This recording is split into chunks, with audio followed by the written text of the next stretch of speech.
And then it's just the turbo that we need to look at. I think it's bank 2 turbo that's seized from the error code. Hi, this is Rad from MR Sportscars. Got a really early start today from Stevenage Station, getting a 6:10 train all the way up to Edinburgh. Then I'm going from Edinburgh to Glasgow, and I'm going from Glasgow to Oban, and I'm getting the ferry across the Isle of Mull. Now I'm picking up a very interesting Porsche 911 Turbo 997 Gen 1.5. Really excited about the trip down. It's going to be a 2-day trip across the UK, and I'm hopefully going to be showing you an absolutely gorgeous car and driving some lovely roads on the way home. So stay tuned.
Okay, I've made it onto the ferry, my Oban. It's been quite a long time on the train. Obviously it's 3 trains from Stevenage up to Edinburgh, across to Glasgow, and then through the windy mountains all the way to Oban, right on the coast. And you've got all the ferry connections to all the outer islands. I'm going to the Isle of Mull. It's just such a vast landscape compared to down south, I find. Really looking forward to the drive back tomorrow. Hopefully the car's going to be good. I'm going to do a full inspection, obviously, before I decide whether to actually buy. It'll be a bit of a disappointment if I have to come all the way back from here without a car, but it'll be an epic drive back in the car. So I left this morning at 6:10 in Stevenage. It's now coming up to 4 PM, and we're going to head off, and it's about 50 minutes or so to the Isle of Mull, and then I'll be staying over on the Isle of Mull in a lovely B&B, and heading back first ferry in the morning.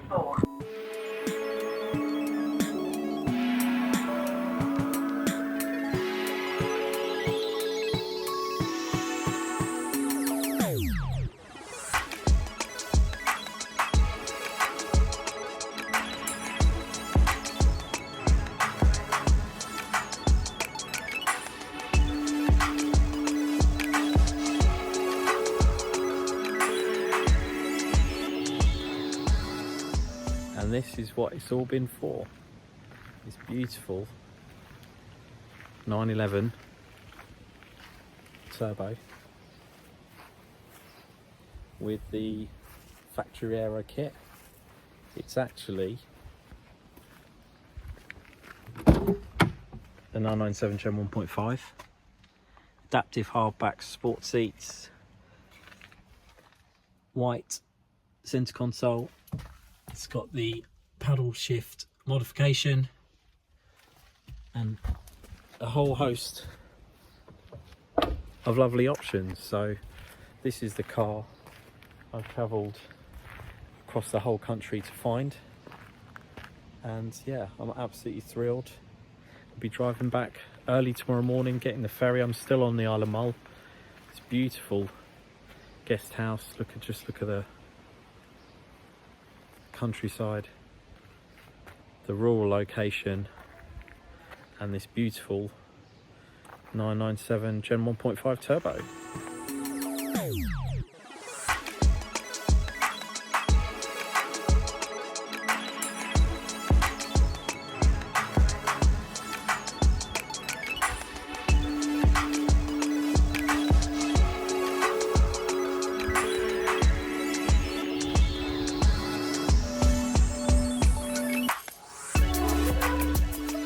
Okay, it's the next morning, Just gone 6 o'clock. I've got a ferry back to the mainland from Craigmuir and had a bit of a restless night. I know it's a long journey today, but yeah, I'm very excited about driving this beautiful 997 Gen 1.5 turbo all the way back to Hertfordshire today. Going to do it in one day. It's been a bit of rain overnight, so the roads are a bit slippery, so I'm not going to push it. Now this car, the Gen 1.5s are very special because they combined the Mezger engine, the Gen 1 turbo body with the Gen 2 sat-nav system, air conditioning control and electronics behind the dashboard, as well as having the Gen 2 keys. There was only around 200 or so built, so for the UK, so very rare cars. This is a Tiptronic S, which also it actually suits the turbo power delivery very well, and I've talked about these cars for a number of videos in the past. In fact, one of my first diary videos was actually finding one of these cars but in a manual and bringing it back. The scenery here on Mull has been epic. Had a lovely drive back from where the owner of the car was yesterday evening, and yeah, thoroughly looking forward to the drive through Scotland, and then obviously on the motorways once we hit Glasgow probably. So I need to cover a lot of distance today, and this is the perfect car to do it in. It doesn't have cruise control, but it is the auto, so it's quite relaxing in that way anyway. But I just like the scenery out here is just so vast. It just brings everything into scale like nowhere else I know in the UK, possibly in the southwest as well.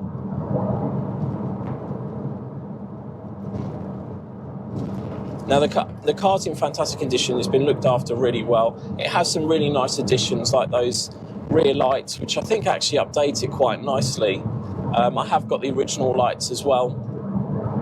And then the steering wheel also has been upgraded with the paddle shift system, which is actually a Mercedes system, because the gearbox on Tiptronic X's is actually a Mercedes box. It's a 5-speed Mercedes box. If you take the engine out of the car with the gearbox, you see that it's stamped with Mercedes logos in the casting of the case,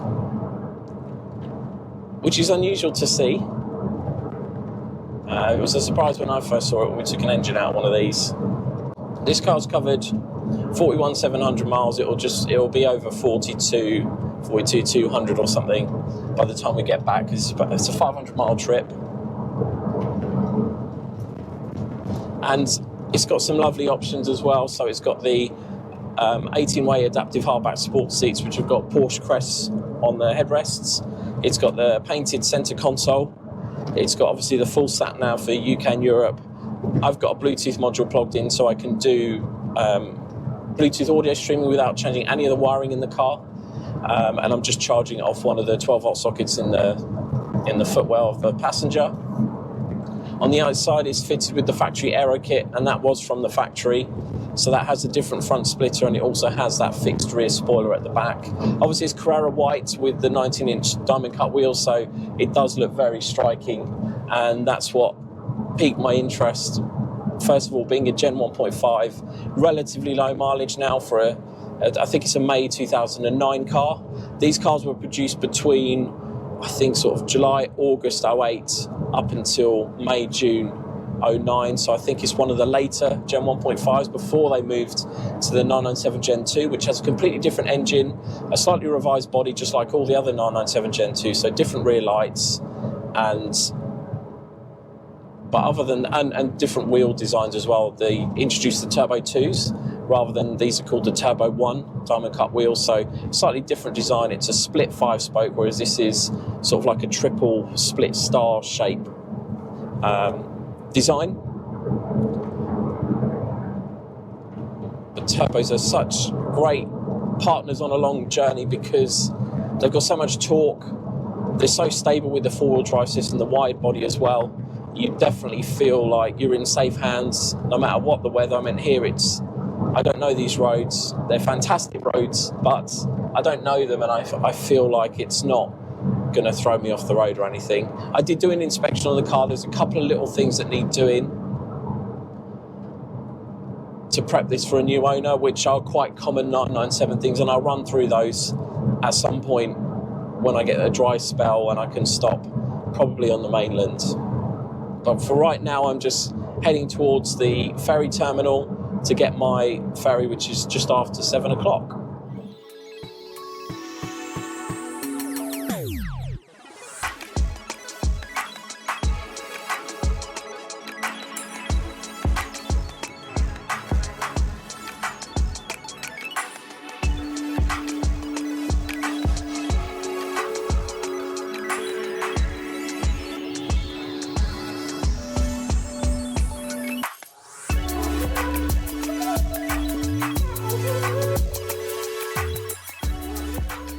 I'm back on the mainland now, just left Oban, heading cross-country across to Glasgow in this wonderful 911.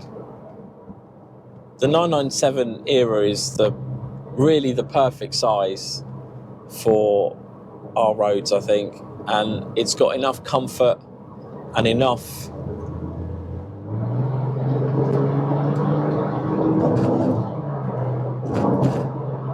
ability to handle anything that you throw at it.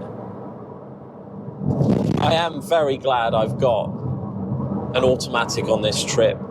I've got another 452 miles to do.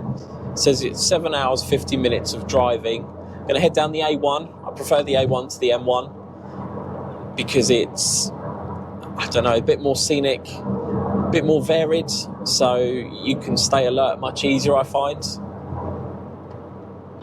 And I've got the perfect partner to do this trip in today on these beautiful roads.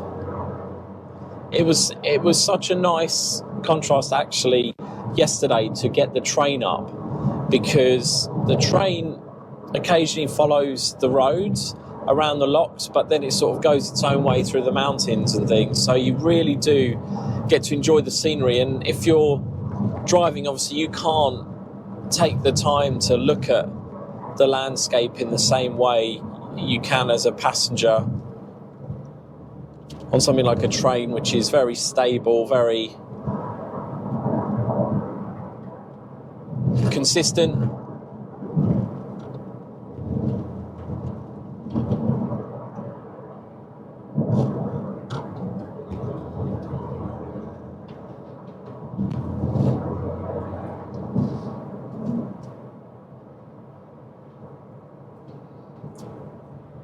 I'm a huge fan of coming up to Scotland. A lot of people are. During lockdown, a lot of people took nice cars around the North Coast 500 and Applecross, and to see the Skyfall, that iconic Skyfall scene overlooking the lovely house. And there's just something about Scotland that just really, makes it an epic adventure from those of us that are from the south of the country. I actually find that you don't actually have to be going that fast on these roads to really enjoy the sweeping turns, the harsh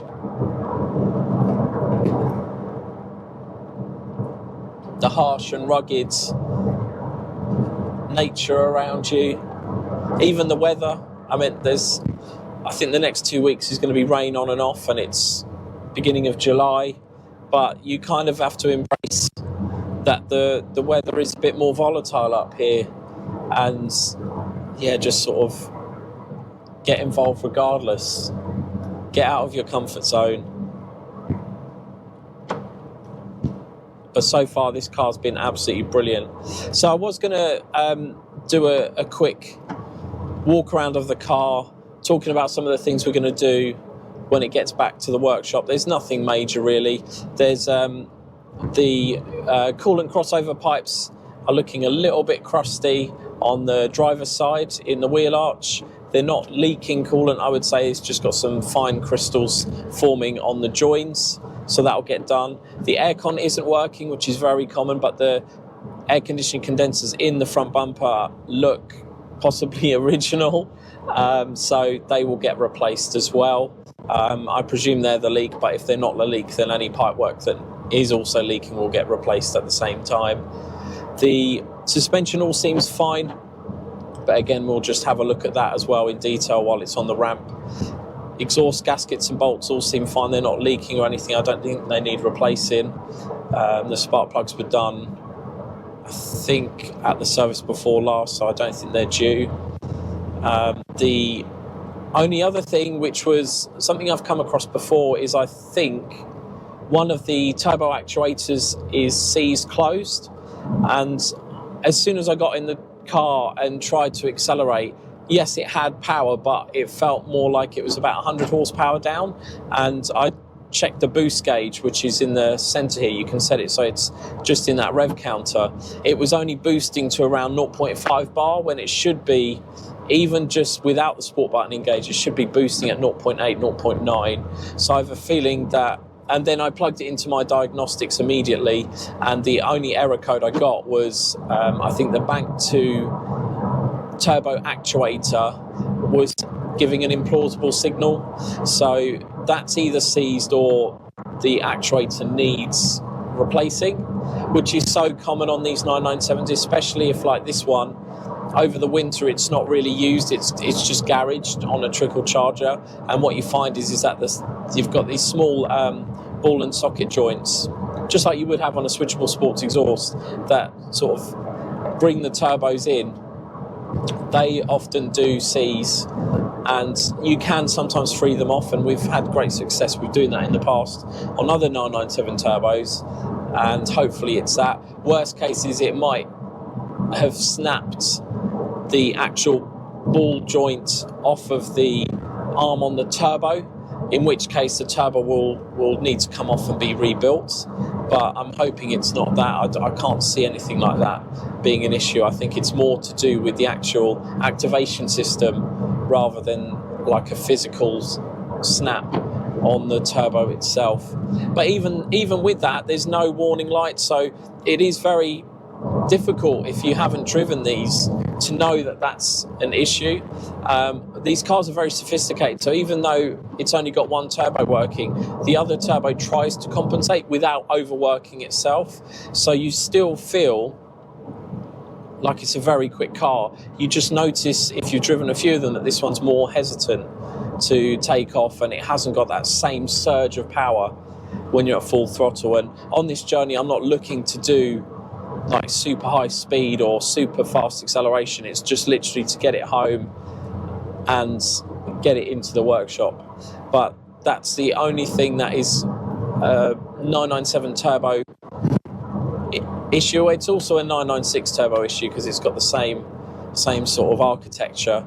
So possibly 991s even now are having this as well. So you just need to be aware when you're looking at the boost pressure what to look out for on these cars, because if they're not boosting correctly, it's always best to just get it checked out and get it seen as soon as possible, because obviously turbo rebuilds are expensive. We did do a double turbo rebuild on a previous 997, and we had to have the whole engine out, all new oil pipe work to the turbos. I think that the final bill was around £10,000, so it's an expensive process if you buy a car that needs that work, or you have a car that needs that work. But hopefully in most cases it's not as sinister as that. That particular car was very smoky after a hard run, starting it after a hard run and leaving it parked up. So it had worn turbo internals. This car hasn't got any of those sort of signs. It's more just that one turbo isn't engaging. I mean, it's only done 41,000 miles, so the turbo should be absolutely fine in terms of needing a rebuild. and it has been serviced very frequently and properly, so I don't see any issues with that. Cosmetically, the car is in absolutely amazing condition. I probably should have done a walk around of it in more detail yesterday before it got wet, but paintwork's very good. There's no corrosion anywhere in the normal places like rear edges of the wheel arches, that kind of thing, or the lip around the whole of the rear arches. It's been coveted. The last owner said to me he didn't used to dry it with a cloth. He used to use a leaf blower to blow the water off after he'd washed it, and I can believe he was that fastidious, because even on the inside as well, it's been always lovingly kept clean. I don't think he only used it for nice blasts around the island on perfect weather conditions. I think he's had it for the last 5 years, so it's quite a low owner car as well, which is why I was so excited to go and pick it up and bring it back into stock, and find a new owner for it. But I do like things like it's got white dials as well, which I forgot to mention. As I said, it's got that lovely aero kit, which some people think is a bit too extreme, but it's of the era. I think it looks great. I've stopped the stopwatch on 935 because I kind of think it's a bit of a homage to that, because it has got that fixed rear wing, obviously a lot smaller than the 935 Racer, but it still reminds me of that essence. And even though that was a flat nose as well, but the fact that this is white with a big tail on the back that's fixed, I think that's a fair number to stop the stopwatch on, so you can see that to remind you. But I'm just in awe of this scenery. Every time I come to Scotland, I just love driving along these lochs here and just taking in everything, the trees, the beautiful twisty roads. And I'm going to enjoy the rest of this drive. I think I'll do some time-lapse now, just so you can see some of the twistiness of these roads over a distance.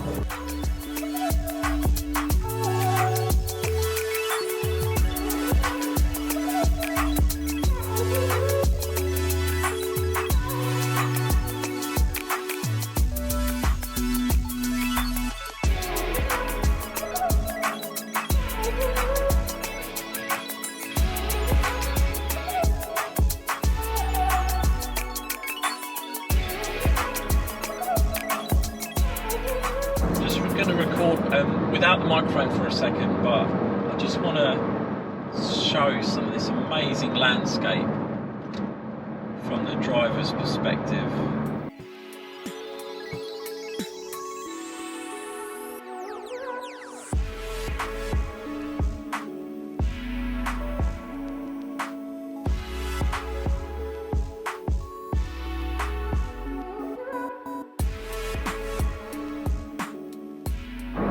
So here's the train line. So this is the train line I took up, actually. The train from Glasgow to Aban runs alongside, and I remember seeing this stretch of road from the train yesterday. And I remember this pass along all of these beautiful hills,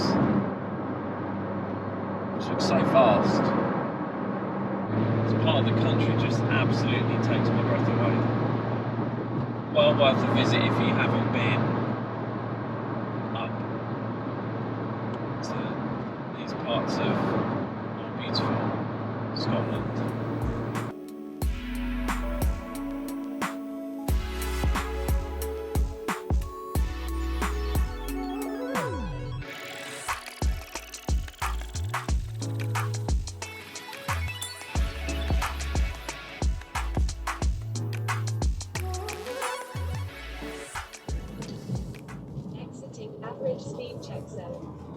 So I've switched to my sunglasses now because the sun has finally started to come out today, just after 9 o'clock in the morning.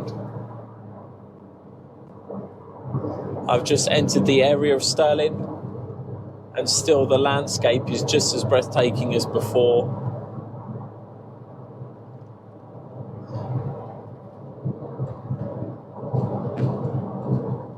The roads are relatively empty. It's sort of midweek, it's Tuesday, so it's start of the week.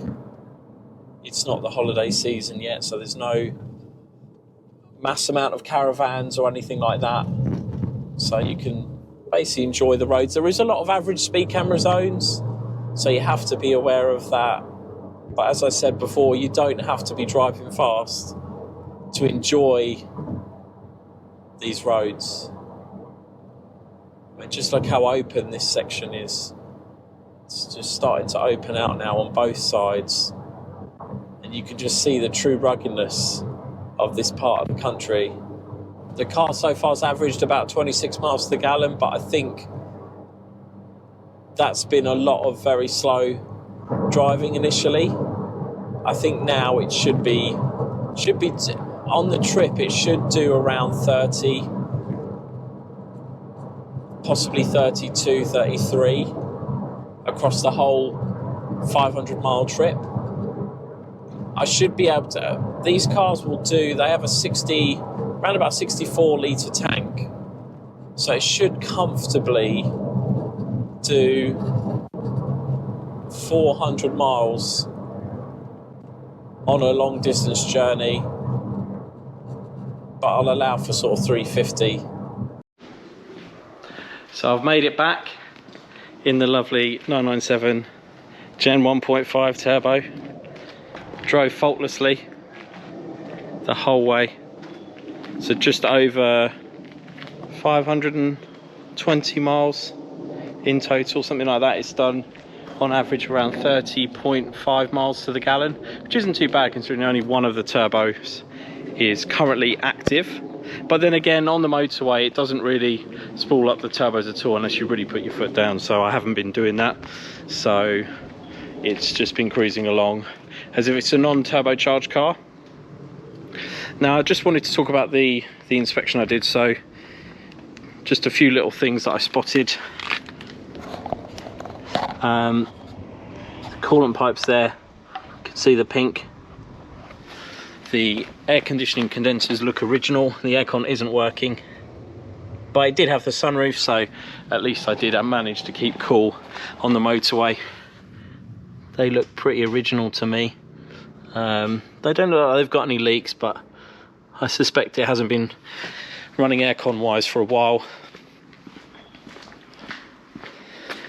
I guess on the Isle of Mull you don't really need air conditioning because it's normally quite cool. I did notice it's actually got the digital TV module from the factory, which is very rare on one of these cars, and the last owner did have the sort of sport design-esque paddles fitted along with extensions as well, so that it's got down a gear on this side, up a gear on this side, and it works really well actually, as well as leaving these ones to work as they should. They're actually Mercedes switchgear because the gearbox is a Mercedes box. And then it's just the turbo that we need to look at. I think it's bank 2 turbo that's seized from the error code, which I'll show now so you can see what code comes up when that happens. And that's the only code that was on the car, there's nothing else, so that's great. And it's driven absolutely faultlessly the whole way back. Let me just